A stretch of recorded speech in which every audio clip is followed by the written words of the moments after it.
제가 몸이 많이 안 좋습니다. 그래서 오늘은 설교가 조금 일찍 끝날 수도 있습니다. 인간의 삶은 행복하지 않습니다. 제가 하도 자주 말씀드려가지고 식상하겠습니다만은 안 그렇습니까? 고통이 끊임없이 이어져요. 조금은 살만하다 싶다가도 살아보면 또 그렇고 죽을 때까지 그럽니다. 그래도 우리나라가 잘 살지 않습니까? TV에서 방글라데시니 파키스탄이니 이런 데를 보면 참으로 말이 안 나와요. 근데 또 우리도 그런 세월 살았거든요. 그런 줄 압니다. 그러면서도 말이에요.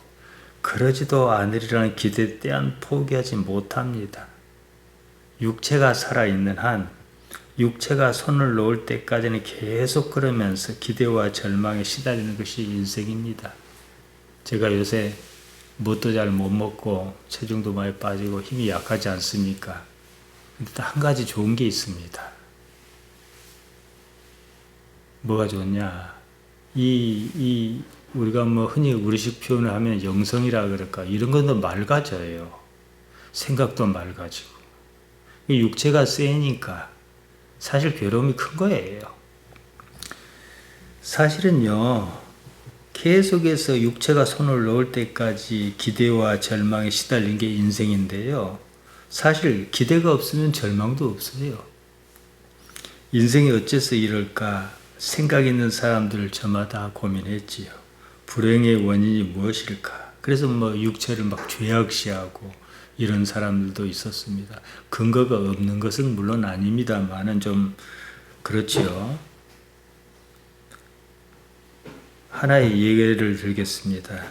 홀어머니가 자식 하나를 기르는데 고민이 있어서 절에 가서 스님에게 상담을 요청했어요.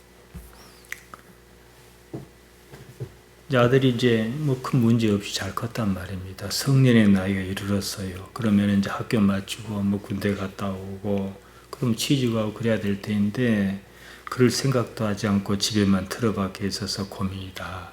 그랬습니다. 그래서 얼마 전부터는 돈을 달라 그래서 돈을 주니까 술만 먹고 들어온다 그랬어요. 그런 상황에서 술을 왜 먹겠습니까? 이유가 뻔하지요. 짐작할 수 있습니다. 아무튼 술 들어가는 게 좋겠습니까? 그래서 사실은 좋아서 술을 먹어도 그럴 텐데 안 좋아서 술을 먹으면 더 안 그럽니까? 그런 상황이 안 좋지요. 홀어머니니까 아들 하나 보고 살았습니다. 어머니에게 그 아들이 얼마나 애지중지했겠습니까? 술만 안 먹으면 좋겠는데 어째서면 좋겠습니까? 이렇게 물었어요. 스님이 대답했죠. 돈을 주니까 술 안 먹냐? 돈 주지 말아라 그랬어요. 그래서 어머니 하는 말이 자식이 돈을 달라는데 없는 돈도 아니고 있는 돈도 어떻게 안 줍니까? 어머니가 보기에 그러는 자식이 술 먹고 그런 건 안 좋지만 안쓰러워 보였을 거란 말이지요. 오죽하면 저렇게 술 먹고 그러겠냐 이런 마음이란 말입니다. 돈을 안 주면 코가 석자나 빠져있는 모습이 안쓰럽고 그래서 돈을 좀 주면 술 먹고 들어와서 사람 같지 않고 이러지도 저러지도 못하겠으니까 어째서면 좋겠냐 그런 거예요. 그러니까 스님이 그랬지요. 돈을 줘 술을 먹고 들어오면 아이고 내 새끼 술 잘 먹었네 그러라 그랬어요. 행패를 좀 부려도 오냐 내 새끼 잘한다 그러라는 거예요. 아니 어머니가 그러죠. 그럼 술을 먹고 엉망진창으로 들어놔야 어떻게 잘했네 그럴 수 있냐는 거예요. 그래서 또 대답했죠.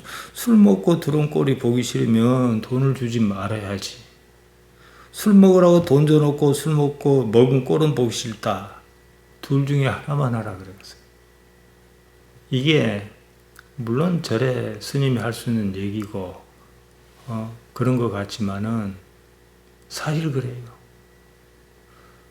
술 먹으라고 돈도 자기가 줘놓고 그 꼴은 못 보겠다 그런 것도 자기입니다. 우리가 그래요. 이건 하나의 예지만 말이지요. 부모 자식 사이 거의 대부분 이런 식이에요. 여기는 술 문제지만 다 이런 식이에요. 돈도 자기가 주고 그러고 상황은 자꾸 나빠지고 그것도 험한 거로 못 먹였어서 속상해하고.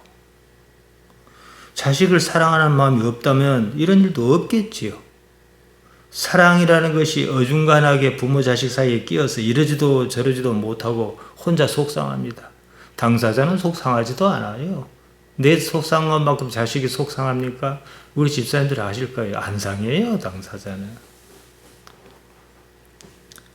사실은요, 그 어머니는 자기가 결단하지 못하는 이유를 잘 모릅니다. 돈을 주자니 그 꼴은 못 보겠고, 안 주자니 자식 잃을 것 같아서 그런 거예요.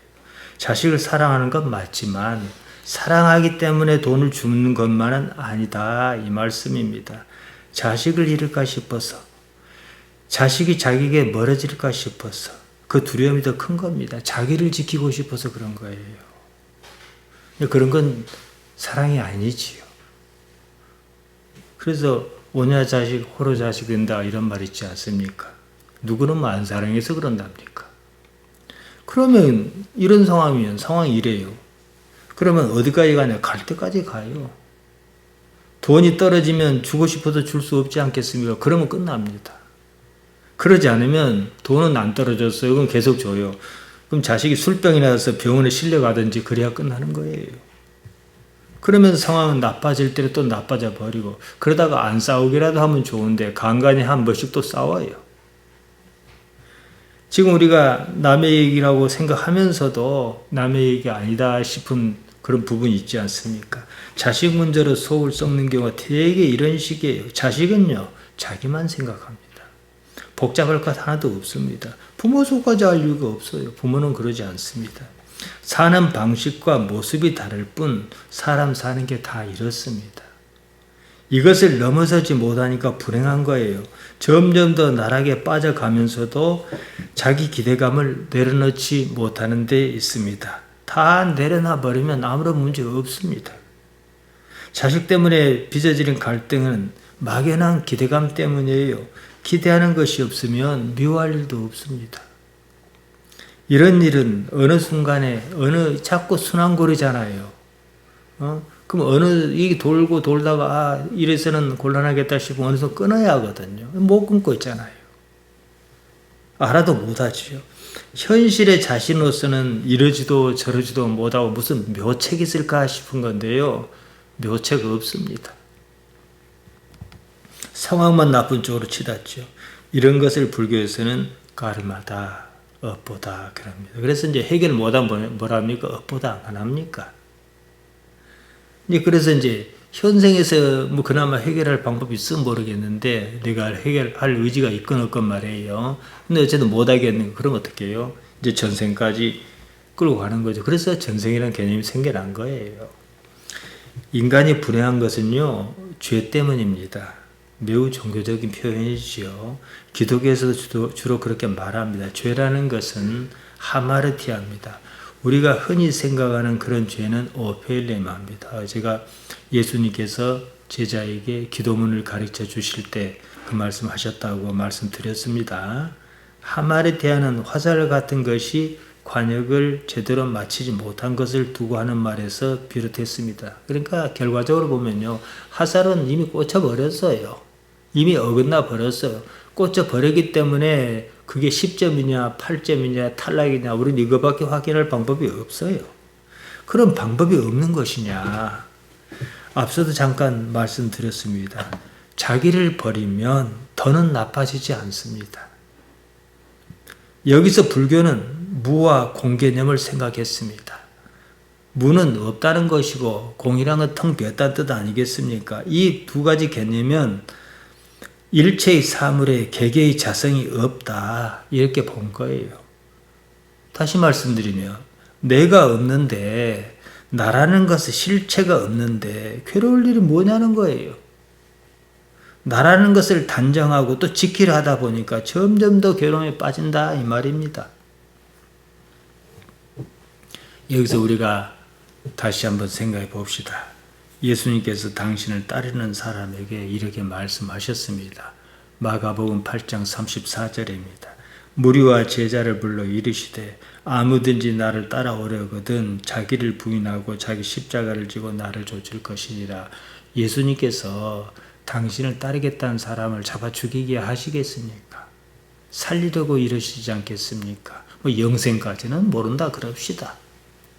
그런데 우리는 나를 지키겠다고, 내 스스로 살겠다고, 나를 세우겠다고, 그런 것이 제가 앞서 예로 든 그런 상황이 발생한다, 이 말씀입니다. 우선 이 말씀 쉽게 생각해 봅시다. 나를 부인해 버리면 괴로울 일이 없어요. 내가 없는데 왜 괴롭습니까? 괴로움이란 어떻게든 나를 지키지 않은 데서 생기는 마음의 갈등입니다. 지켜야 할 나가 없습니다. 그러니 괴로움도 없지요. 딱 여기까지는 기독교나 불교나 방향이 같습니다. 예수님께서는 한마디 더 하십니다. 자기 십자가를 지고 나를 좇을 것이니라 그러셨습니다. 자기 십자가를 져라, 나를 따라라. 내게 배우라 이 말이지요. 괴로움을 없이 하는 차원을 넘어서자, 보다 적극적으로 나아가자 이 말씀입니다. 괴로움만 없이 하는 것을 목적으로 삼고 끝내지는 말자, 이거예요. 그것으로 어떻게 해요? 뭐하게 해요? 하나님을 알자는 거예요. 우리는 왜 내가 나를 부인 못합니까? 왜 내가 나를 지키려고 그럽니까? 하나님을 모르니까 그러는 거예요. 그러니까 우리는 근거가 분명해요. 내가 나를 부인할 수 있다면 그 능력은 어디서 오는가? 하나님을 아는 데서 온다 이 말이에요. 그러니까 엎어지나 매치나 하나님 아는 것이 목표예요. 하나님 알아서 나를 부인하든 나를 부인하고 나니까 하나님을 알기가 쉽든 똑같아요. 예수님의 복음은 하나의 맥락으로 요약하면 이렇습니다. 처음부터 끝까지 하나님과 관계입니다. 하나님과 어떤 관계냐는 거예요. 예수님께서 하나님과 어떻게 관계를 맺을 것인지 그것으로 인생의 문제에 있어 해결책을 제시합니다. 예수님께서 제자를 데리고 길을 가실 때였습니다. 제자가 소경으로 태어난 사람을 보았습니다. 궁금했지요. 어째서 저 사람이 소경으로 태어났는지 말입니다. 세상은 참 공평하지 않다. 그러기에는 하나님이라는 존재가 있습니다. 하나님이라는 존재가 없고 그냥 세상에 이렇게 살다 마는 것이지 그러면은 공평하고 말고 할 것도 없어요. 그러나 하나님이라는 존재가 있는 한 어떤 식으로도 나는 공평해야 해요. 똑같이 이게 아니라 하나님의 시야를 가지고서라도 공평하게 보여야 합니다.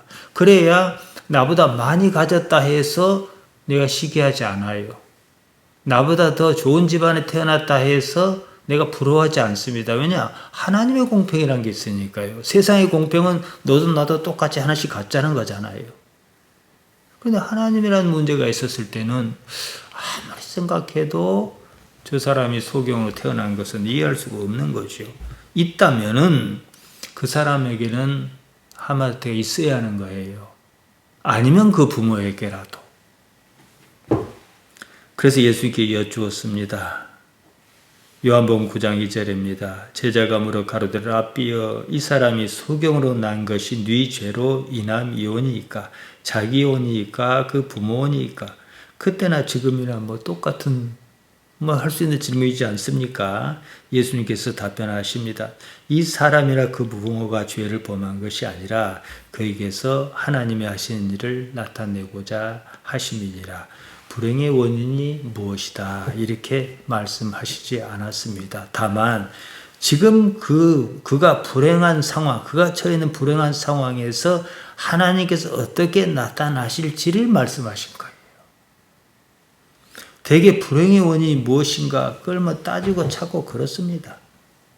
그러나 찾아도 방법은 없어요. 예수님께서는 그 사람의 불행의 원인이 무엇이다 이렇게 말씀하시지 않았습니다. 그 일에 하나님께서 어떻게 나타나실 것인가를 보라 이 말씀이거든요.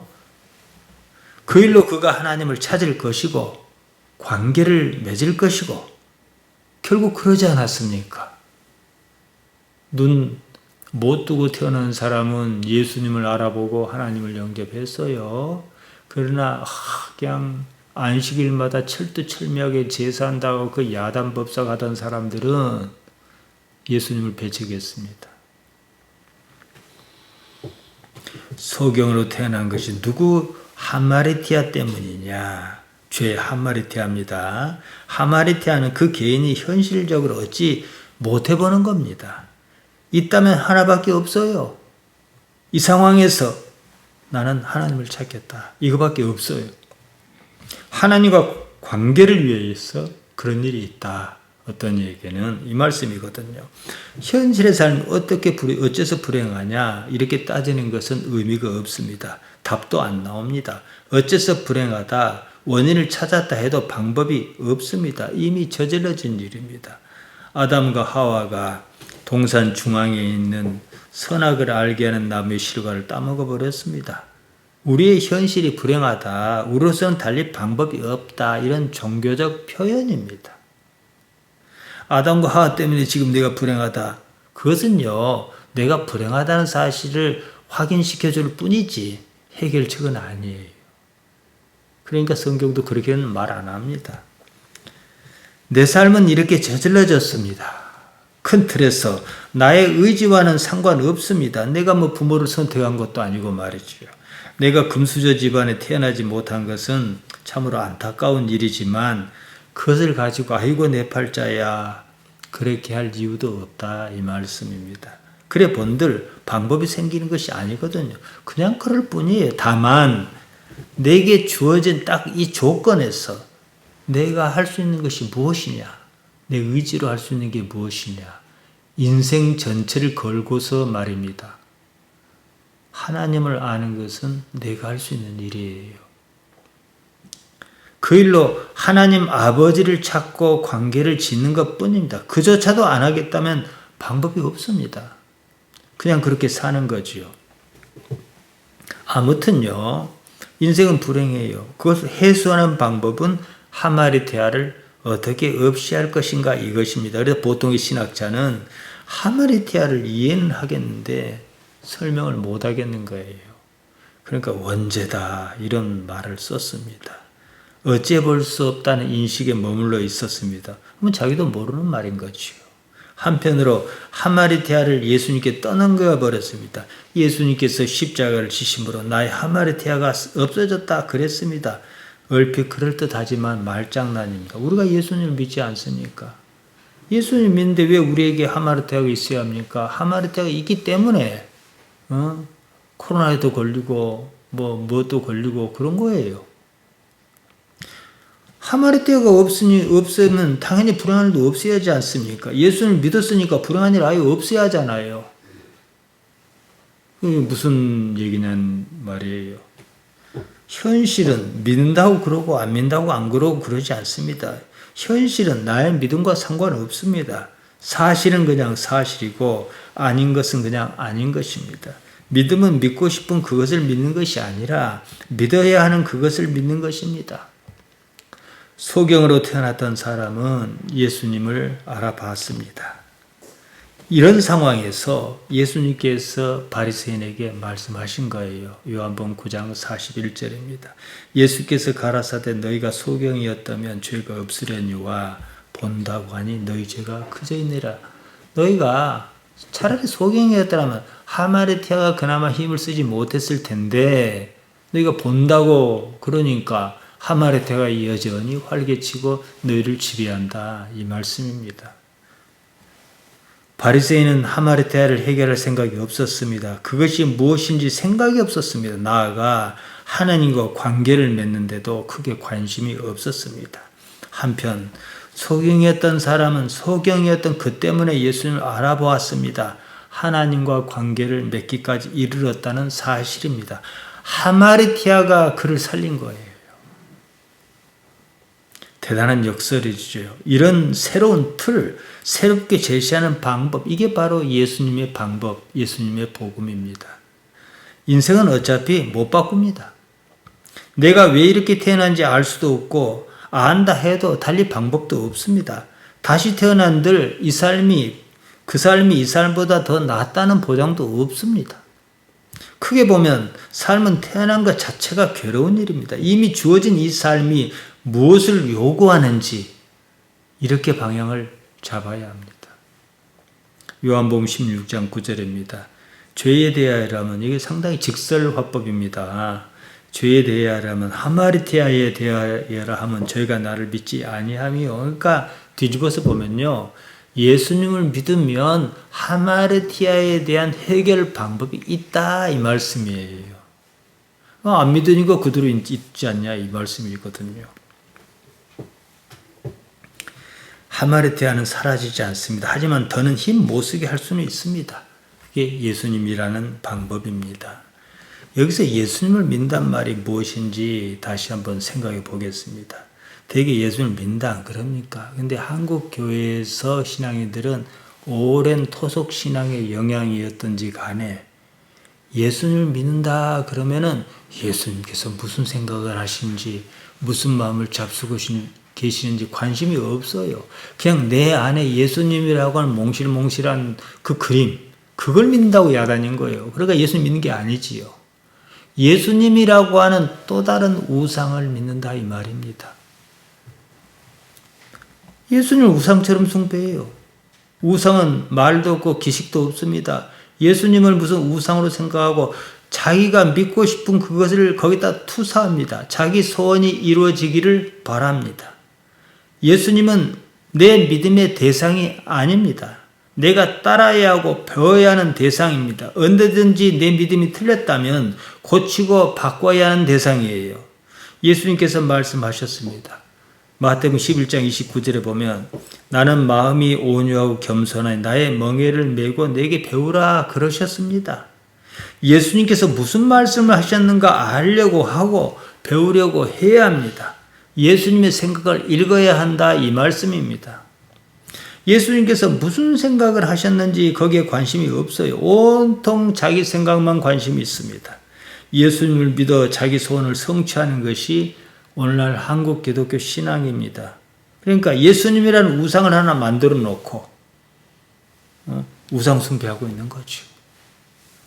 우상 숭배는요. 숭배의 대상인 그 우상을 믿어서 그런 게 아니에요. 뭘 하나 갖다 놓고 자기를 믿는 거예요. 내 마음을 거기다 투사하는 거예요. 불상이든 뭔 상이든 갖다 놓고 투사. 그래서 하나님께서 그토록 싫어하셨던 거예요. 예수님을 이제 갖다 놓고는 우상 숭배를 하고 있는 거예요. 사실 우상은 자기 자신입니다. 자기가 믿고 싶은 것을 믿으면서 예수님을 믿는다 그럽니다. 때문에 이제 그런 사람들의 특징이 뭐예요? 예수님께서 무슨 능력을 행하셨다. 막 이런 데 막 강조하고 나타내고 그러지 않습니까? 예수님께서 바다 위를 물으러 걸으셨습니다.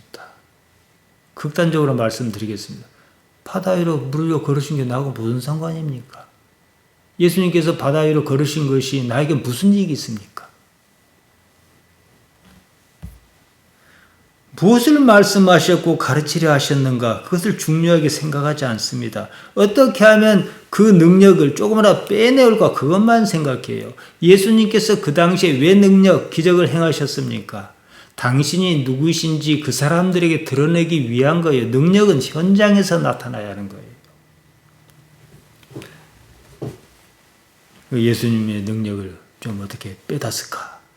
이 생각 요공리만 해요. 그러니까 예배와 기도가 무슨 푸닥거리 하는 것처럼 그럽니다. 예수님을 믿는단 말은 예수님께서 하신 말씀 때문에 나 자신이 무너져야 하는 것을 말합니다.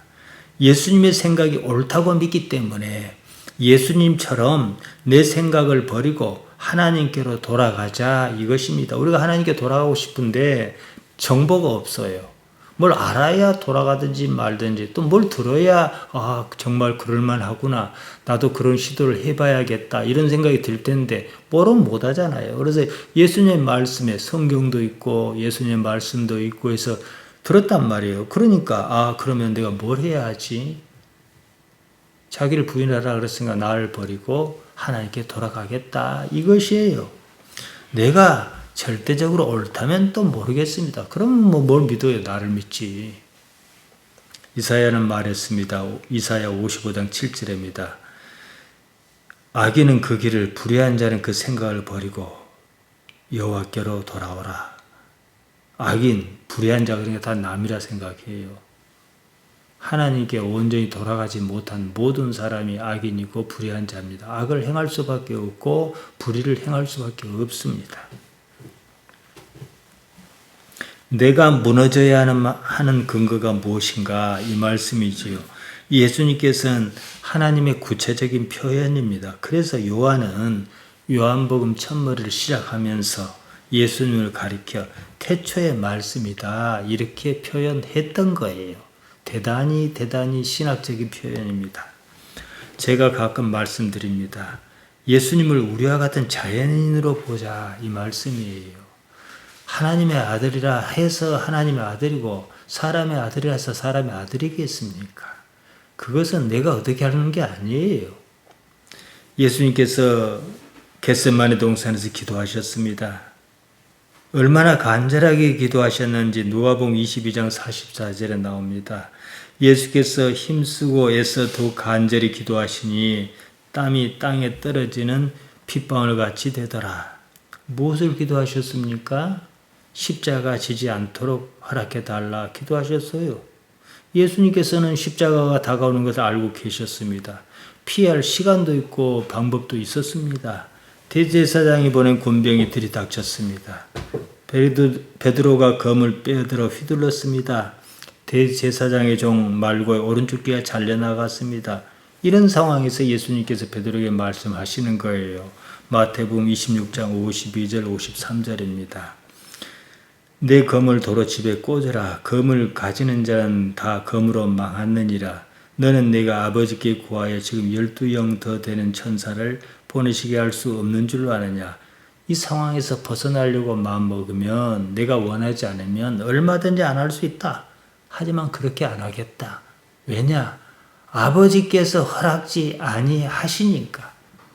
이게 사람의 아들 그분의 생각이셨습니다. 하나님 때문이었습니다. 내가 이 세상 하루를 더 살아야 한다면 하나님 때문이어야 해요. 당신이 처한 지금의 상황을 하나님께서 알고 계신다. 나의 생각과 달리 하나님께서는 다 생각이 있으셔서 그러신다. 이 사실이었어요. 다른 말로 하면 하나님의 통치가 여전히 유효하다.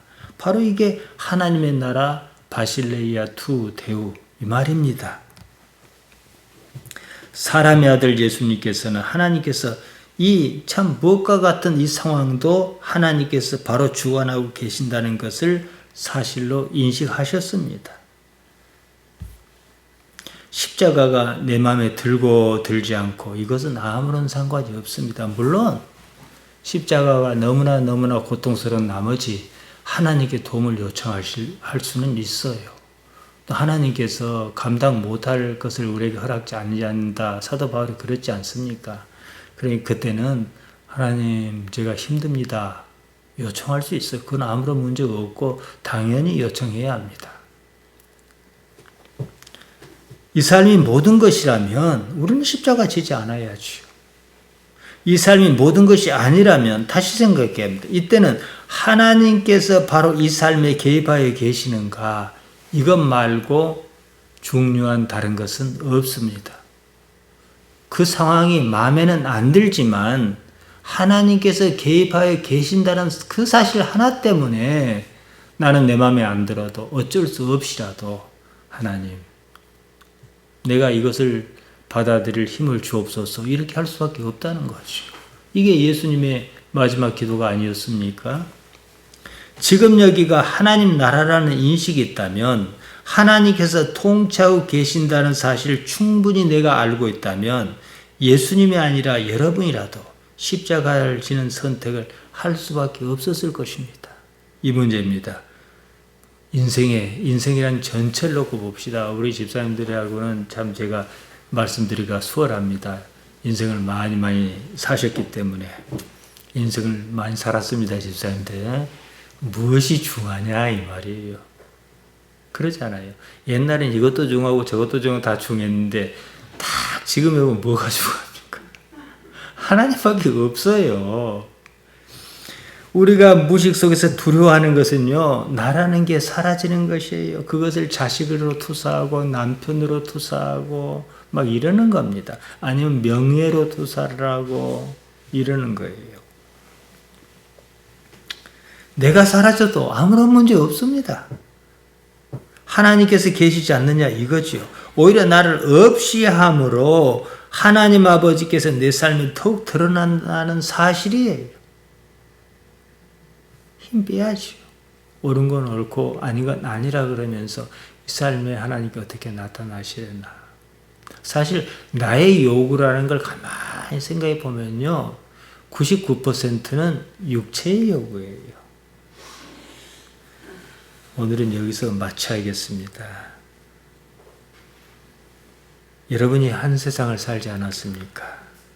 여러분이 지금까지 무엇을 이루려고 그 험한 세상을 사셨습니까? 그러면 앞으로 우리가 살 날이 좀 남아있단 말이에요. 얼마인지는 몰라도. 그럼 무엇을 이루려고 이 남은 세상을 살아야겠습니까? 하나님 아버지 말고 또 있습니까? 깊이 생각하시기 바랍니다. 기도하십시다. 하나님 우리 아버지, 우리를 긍휼히 여기셔서 여기 부르신 줄 압니다. 홀로 영광 받아옵소서. 하나님 아버지 안에 있는 나 자신을 발견하도록 우리 영성을 일깨워 주옵소서. 예수님 이름으로 기도하옵나이다. 아멘.